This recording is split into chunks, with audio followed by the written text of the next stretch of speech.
Rev up your engines!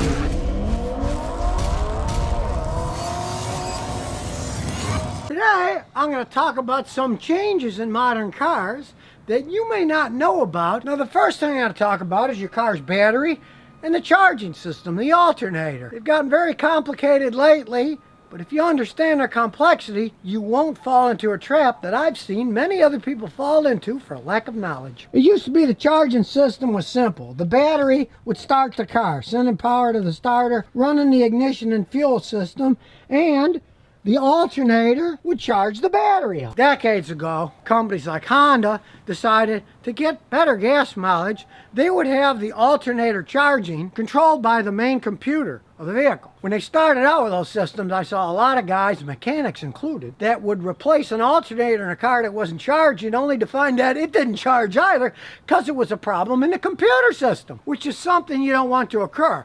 So you want to prevent it. Now, in many modern cars, there's a sensor called the electronic battery sensor. It's on the negative terminal going to the frame, engine too. It grounds the whole vehicle, the engine, transmission, and the body of the car. Well, this electronic sensor sends feedback information to the computer about the battery, voltage, temperature, sends the information so the computer can control the charging correctly. Now, the way these things are set up today in a modern computerized car, you have to jump start them correctly or you're going to have a problem with that system. A lot of times if you do jump start a car incorrectly, it won't run right after you do that. So, all you got to do is follow this. Follow the directions of jump starting a car this way. Get your jump starter, put the positive on the positive terminal, and then get the negative for your jump. Stick it on a good metal part. Right here, there's a bracket, right on the engine block. Now, originally, people said you're supposed to jump start a car that way anyway, because when you connect the last cable, the second one, sometimes there's a spark. And if the spark is right up by the battery, sometimes you could have an explosion from the hydrogen gas that comes out. Now, it's a very rare thing. It generally only happens if a battery is somewhat frozen or if you're in an enclosed area. I'm outside here, so I really don't care. I never had any problems with it. But now you really need to do this because of that electronic battery sensor. Because if you jump started it and put the negative from your jumper on the battery, the car would start, but the sensor on that negative terminal is further down and it messes with how it reads, and once you start the car, often bad things will happen. It might not idle right, the charging system might not charge correctly. Now, if you did jump start it wrong, it doesn't do any permanent damage, but you'd have to visit a mechanic like me that has a fancy scan tool. Then we'd go through our scan tool stuff and we'd get to the section where we'd reset the electronic battery sensor system so it would work correctly. But if you jump start it by putting the negative terminal on the engine somewhere, you don't have to worry about that. So jump start them that way, and you don't have to worry about messing up that stupid sensor system that many of the computerized cars have these days. Now, the next thing I'm going to talk about modern cars is their batteries. Used to be when you replaced the battery, you'd replace it with the same style battery, had the same cranking amps, cold cranking amps. But today, there's various types of batteries out there, and you want to make sure you're putting the right one in your car as a replacement. You got an old car like this, it's just a lead acid battery, no big deal. Let's say your car came with an absorbed glass mat battery. They're more expensive, they have more power, they tend to last longer, crank a lot better. But if your car has one of those in it, you have to replace that battery with another absorbed glass mat battery. Because on those vehicles, the whole charging system with the computer is designed for that system. The absorbed glass mat batteries, they have to be recharged differently. When I recharge them with my fancy recharger, I have to put it on the special setting for them. You can't just use the normal full blast lead acid battery charger or it won't be charged correctly. So make sure you replace your battery with the correct battery. And in the case of quite a few modern day cars, you will also have to have the car reprogrammed for the new battery. And that's because of further refinements in computer charging technology. The first company that really went mass in that was BMW. And when you change the battery in the BMW, you have to get a fancy scan tool hooked up to reset it to tell the computer that the car now has a brand new battery in it. Now that's important because of the way the software is designed. You buy a brand new BMW, got a brand new battery. Let's say it's 4 years old. The computer in your car knows it's 4 years old, and it tends to charge it more because an old battery needs more charging to keep it going. But when it finally goes bad, if you replace the battery and just put it in and don't reprogram the car, it'll start. But your computer still thinks that you got a 4-year-old battery in the car. It will charge it too much, overcharge the battery, and often within a year, that new battery will be destroyed. Now, as you can see in my fancy scan tool, it's got a section for that.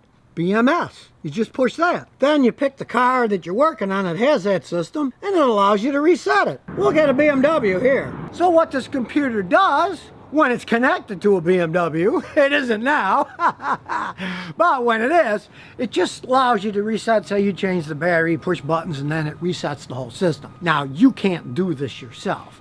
So if you find out that your car was one of the cars on this list and it has a battery management system that has to be reset when you replace a battery, you got to pay a mechanic to do this, because if you don't, you're going to have problems down the line. And you might well ask, Scotty, why are they making cars this insanely crazy? Well, because of course they can, and they love making stuff computer controlled. So that's just the way it is. Realize you got one of those cars, when you have the battery replaced, you're going to have to pay a mechanic to reset the system. You're not going to go buy one of these $3,500 scan tools. You just pay somebody to reset it. But realize there is a tool you can use when you change your battery, or if you disconnect your battery, or if you're working on the car. That's one of these memory keep alive systems. This one was like, I don't know, 12, 13 bucks from Amazon. It's very simple. This connects to any 12-volt power supply, and this, it just plugs into the OBD memory port. You hear it beeping, so you don't lose the memory of the car. Some of these cars, Minis, BMWs, even Lincolns, they got automatic windows that come up and then down a little when you close them, and then up automatically. And a lot of the systems, they won't work. The car won't idle right when you disconnect the battery and either replace it or work on a car and then connect it back on. If you have one of these keep memory alive devices hooked up, you don't have to deal with any of that crap. So they're very handy things, and they're so cheap. If you're going to work on your car, if you're ever going to change a battery on your car, you definitely need to get one of these. Now, the next change in technology you may not know about has to do with the glass in your car. Now, your windshield has always been made out of laminated glass. There's a layer of glass, then there's a vinyl layer in between, and then there's another layer of glass under it. That's so it won't break and shatter. If you get in a wreck and hit it, it'll crack, but it won't cause jagged pieces to come and cut people. But the side glass, now, originally they actually came with laminated glass, but then years later they changed the laws in the United States, and instead they have what they call safety glass. And this is tempered glass. It's made so that if it hits, it shatters into a zillion different pieces. It's not like the laminated stuff, it's cheaper to make, but they're little tiny pieces that won't cut. And if you're in a wreck and you're stuck and the power windows don't work anymore, a lot of people have those little hammers, those little glass shatters that they pop on it, then it shatters, then climb out the window. Well, some of the newer cars, they don't use safety glass on the side. They've gone back to using laminated glass. And if you have a car like that and you get in a rollover, the little hammer devices and the little ones that have a pin that snaps and shatters the glass, they won't shatter the glass because it's laminated glass. It'll just stay there. So, if you've got a relatively new car, it behooves you to find out, does your car have side glass that's the old-fashioned tempered glass that'll shatter? Or is it the more modern laminated glass on the side? Now, your windshield's always going to be laminated, that's no problem. But the side ones, they could go either way now. Find out before you need to know.